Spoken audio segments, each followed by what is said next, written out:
that.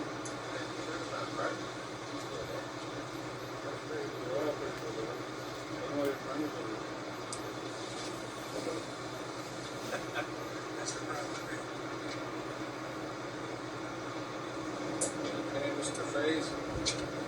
I will give you're okay. Now, I may not be editing this story, so I need to know who you are, sir. Spell it with your first and last name and your rank. Keon Penny, Keonpenney, Shift Superintendent, St. John's Regional Fire Department. What can you tell us about the call here this morning?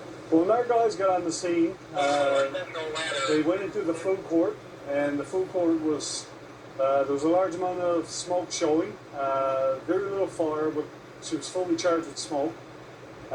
They discovered that there was a fire in one of the establishments inside the food court, which was pretty much brought under control by one of the maintenance staff. Actually, done a very good job in bringing the fire under control. Can you tell me whereabouts in the food court? Was it in the kitchen? It was in the kitchen in the food court, but it wasn't caused by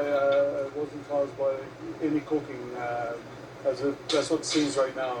It's under investigation by other authorities, and but as it stands right now, most of the damage was done by the checking and the overhaul and so on and so forth.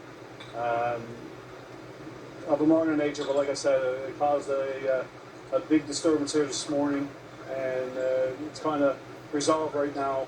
The biggest problem was with the smoke inside the building, which we eliminated in a quick order. Any trouble getting people out of the building? I know there have been miles of the alarm has gone off, and people should have been doing it. It didn't seem to be a big issue here this morning. The security done a very good job when the alarm went off. Most people left voluntarily, came to exit the building. All the stores were shut down, and they followed their own procedures and SOPs, and there was no problem with anybody inside the mall. Now, from the parking lot over there, I can see some of your guys doing some work on the roof.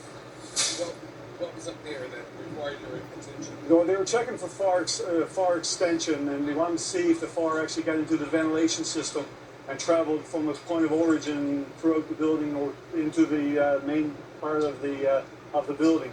And lucky enough, it did not. It was kept to its point of origin, and that's where it stayed. So was it a spill of refrigeration units? I can't really say right now. It's under investigation, and details will follow, actually.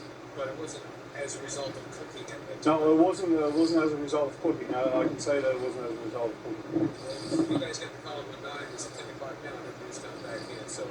It resolved itself pretty quickly once it started. The store that was involved is still in a bit of disarray, but all the other stores should be open for business as such. You guys threw an awful lot at this morning. Well, it was a 3-station response, and we have our own internal policies. We brought our own safety truck that's responsible for looking after us. So manpower wasn't an issue here. Even if the fire was of a bigger nature, we had a lot of people around, a lot of resources we could have called on. And lucky enough, we didn't have to call on them, so we released them as we needed them.